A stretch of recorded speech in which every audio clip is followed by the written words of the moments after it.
What is going on, everybody? This is Bandu coming at you from Queens, New York. And in today's episode, we're talking about modern day comic speculators. I know you have a big problem with these guys. Oh boy, where do I start? Where do I begin? Where do I kill myself with? Yeah, so why don't you start with this, because I don't know much about comic speculators, but you're the man for this stuff.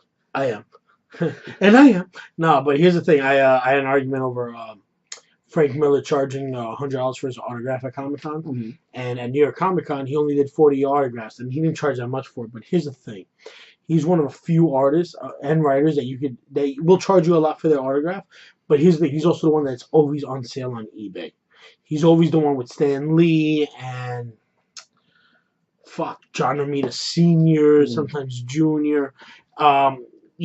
Here's the thing, man. Like, you can't be one of those guys online for Neil Adams to get his autograph. And hold on. You know what? Before you keep going, I want to cut you off. But can you explain what a speculator is? Oh, yeah. First, before I digress. Yeah. All right. Here's the thing. In the early 90s, there was comic book speculators where they were buying dozens, even hundreds of copies of certain issues. And that's why they kept making so many issues. Because back then, in the early 90s or late 80s, they figured out a lot of comic books were worth money. First Appearance of Superman, Action Comics #1, which aren't that many around, but there's reasons for stuff like that.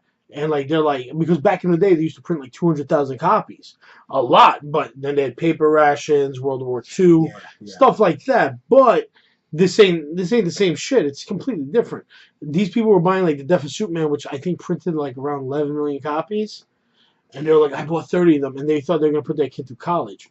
That's why if you look at an old Wizard, the first appearance of Deadpool, it was worth $5.50 because there had to be like 9 million copies out there. There's still 9 million copies out there because nobody recycled those. Nobody threw them away. So you can still find all that stuff. Mm-hmm. He goes, what's really rare, I think, is like everything from there's the Golden Age, there's Silver Age. Like, this is like the early Bronze Age. I actually got my first ever CGC comic right here. It's Nova #1. I've never owned one of these before, and I wanted one so bad. I got it at Royal Collectibles in Queens. So I have one finally.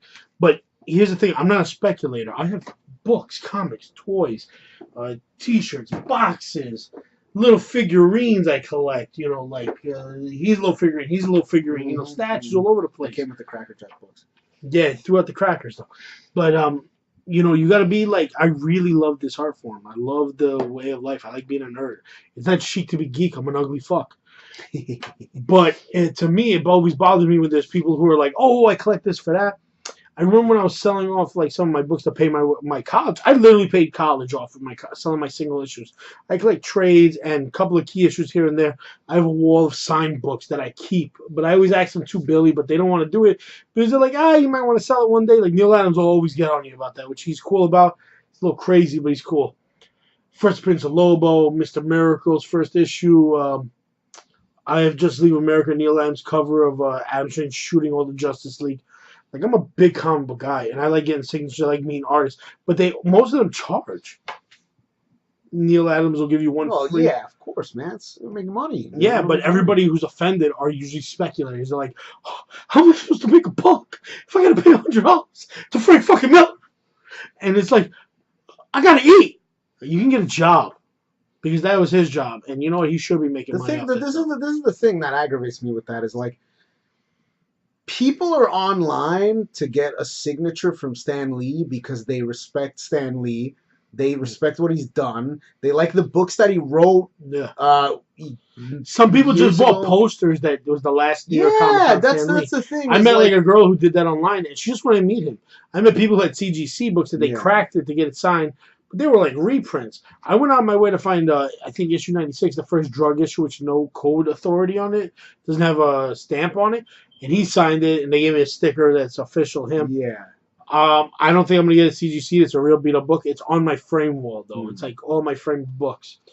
I did it because I want to meet Stan Lee. I don't know. I don't know if I'm sure that's always existed, and there's always been a market for that, but I think it probably just got...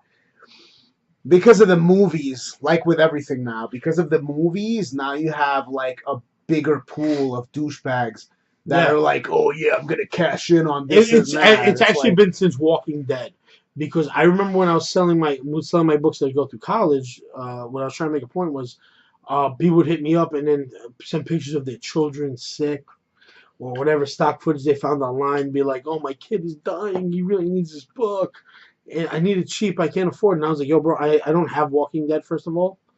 But it was just like I was like, I have comics for sale. If you want to come see them, I'll put a table out. You can come check it out. But it was like, oh, if you have Walking Dead #1, my baby needs it. He's dying. He's what? dying. He's dying. I live in Bushwick. I can't get by. I'll stop by with my Mercedes Benz. No, You know get what I the mean? fuck out Yeah, of dude. here. It was like, What? I should have saved those emails and just posted them now, because that is like some real epic comic book shit. And I see comic book collectors talking about how like other collectors are douchebags. My favorite is when you go to a flea market and you don't find shit. We live in the middle of New York where there's millions of everything.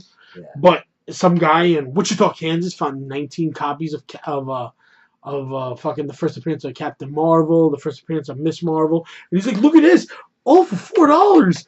And comic book collectors around the world are jealous. Like, no, you bought that. You bought that at every local comic book store. You bought it here. You bought it there. Or if somebody, like, I do have a problem with some comic book stores who don't write down the prices for books on each issue. When you go to look at it, in New York, that's actually illegal. You have to write a price for every them, or they have to be like, especially if it's more than whatever you say. If it says $2 a box or $1 a box, that's it. But if it's on the wall, it has to have a price on it. But people, that's fucked up. I don't like that shit neither. But it's mostly speculators. Like, you can buy it and talk to me with letters and numbers all you want. Go fuck yourself. I don't like you. Don't come up to me and talk to me. Don't be my friend. Like, I know people are watching the show more than ever, so it's really good. But I really have to draw a line that if you're not really a comic fan, go the fuck away. If you're not a real metalhead, go the fuck away. If you collect records to sell them later on, and you're not a record dealer exclusively, like our friends are record dealers exclusively, that's cool. That's how you make your living. If you're a speculator in that, go away. If you're a speculator on fucking art, go away. Get into whatever you want, but don't bother me. Don't act like you're a fan. You're not. Yeah, you're a fucking phony. That's the problem. Go home. Yeah, I mean that's the thing. It's like when you shit on what I like. Yeah, like and you think it's for money. You want to be my friend. Yeah, that's the thing. Like you have a bunch of stuff. Like you have records on your wall and comic books on your wall, but it's not because it's worth any money. It's worth something to me emotionally. Yeah, like we're gonna do a record reviews, and I'm gonna tell you why I like records and what it means to me. Yeah. I like space comic books a lot. I don't like, but I'm not one of those guys who are like, I'm gonna kill my mother for I Am Groot, or that first Groot comic. You're full of shit. You've always been full of shit. If you woke up one day and were into comics at 35, you're full of shit. If you're 14, 15, 16, 17, you got into comics, welcome to the club. You're going to be here a while. Yeah. But if you're some guy who's like, yo, man, I can make some money off this. Or I can talk to other nerds and figure out where they get their books for cheap. I can buy this guy's collection. And like, well, you're just one of those like hounds who want to be cool and all that shit. And it's like, it's just, it became... Do your thing, but you're not my friend. The thing is, it just became a market because of movies. And so now everyone thinks that they can cash in on it. Yeah, that's the problem. Like so now you meet people that are they're really, and then you get mad at Frank Miller for charging $100. Yeah, all right, and you're gonna shove 400 books in front of his face. I went to meet Larry Hammond. Some guy had a stack bigger than my fucking like I don't know what the fuck, bigger than that fucking giant statue I have over there. Kept getting bigger and bigger every time I closed my eyes.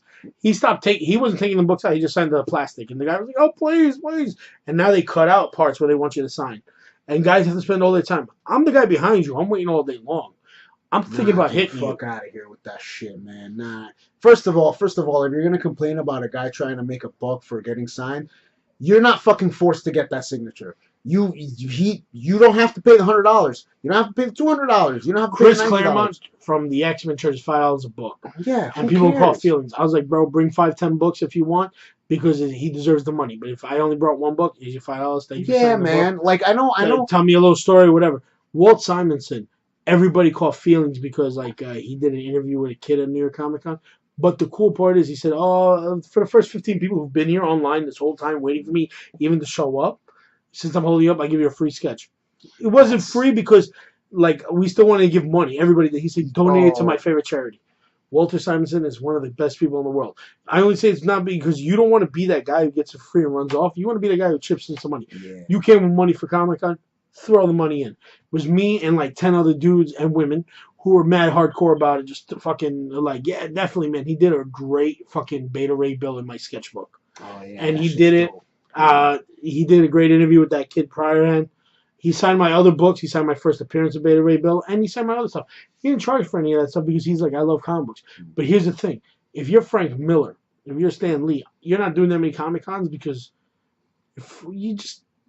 I want to say you're fucking old. Yeah, dude. He's ancient, and you're the tired, thing is that and you got your own shit to he's deal old with, and you're he's good probably people too. sick. And the thing is like, dude, if he's only gonna do it a couple of times, of course he's gonna charge a lot, man. That's the thing. Like I remember like, I know it's not comics, but like Hulk Hogan. Remember when he was charging a good fucking chunk of money? I was like, fuck that. It was $75 an autograph.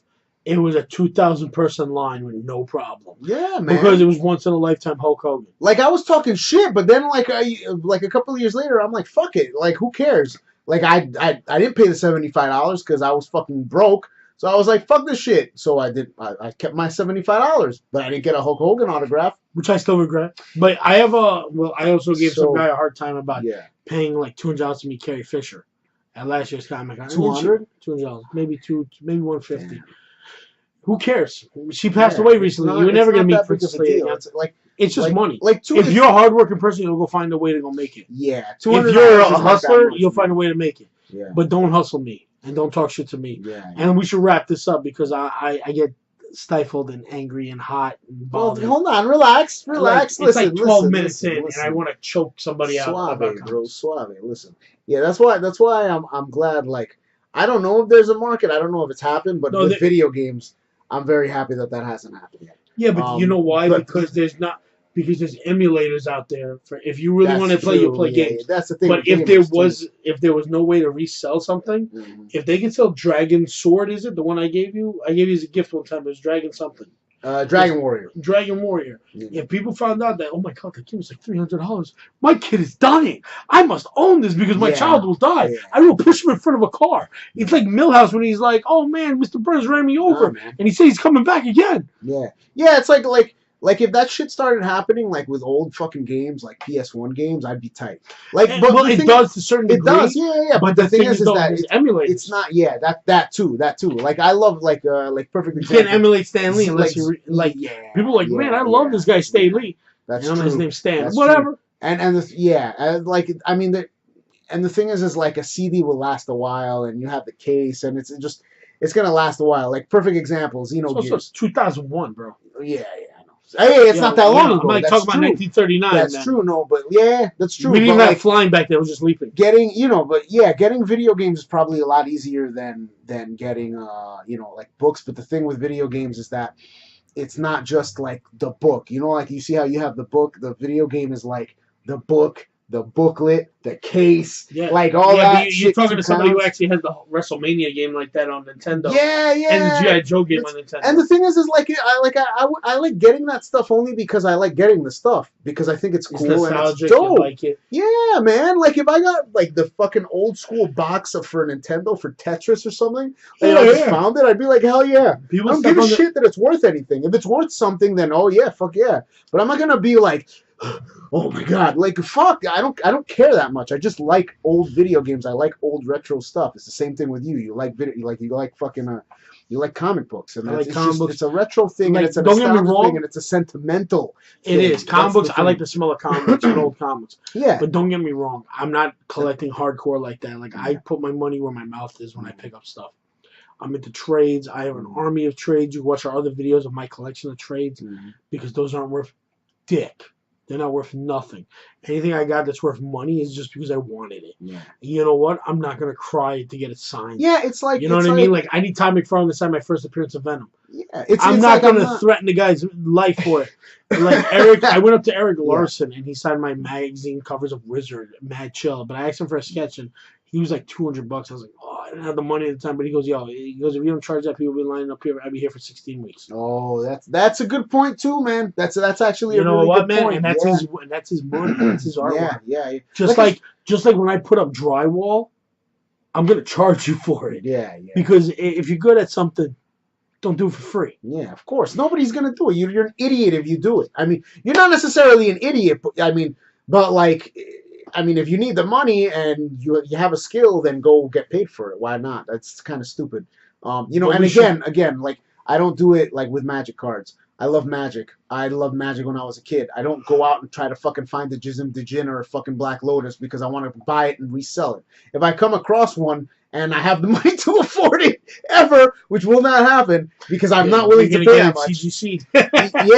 Yeah, I will. CGC is actually card grading company. And like I'll get it because I think it's dope. It's cool to have a Black Lotus. Like I never had one when I was a kid. I got into it like in '96. So I never got like a Black Lotus or anything like that, but having something like that's kind of cool because I used to play the game and it's dope. And if I have like one of the cool old cards, like I don't know, Volrath or something from Nemesis, like it's dope. The cool old 1970s. Yeah. You know what I mean? Like so, this is in the tradition of Spider-Man. Yeah, it's what it is. It's like inflation of the sentimental value of the stuff that you really love because people are like watering it down and they're just turning it into a lifeless like market for shit to make money. And that's really what they're trying to do with a lot of the comic book culture in general now. But that's just because of the movies. It happens. What are you gonna do? It's just like I said, it's a bigger pool. There's more people that are aware of it, so that's what's happening. So it's becoming bigger, and it's not. You can't really help it. It's just it blows. You can't. Yeah, it just blows. But we should wrap this up. What are you gonna? Because we're gonna go. We have gone on a tangent, and honestly, we got better shit to do than worry about some fucking speculators. We got better fish to fry. So we're Mutant Metal Maniacs. I'm Billy Bombs. If you got a problem with everything we said, you can find us. All right. Can't miss us. Go fuck yourself. All right, guys. Peace. Oh, where is it? Where is it? Where is it? Oh, there it is. Oh, there she goes. Oh, make it so.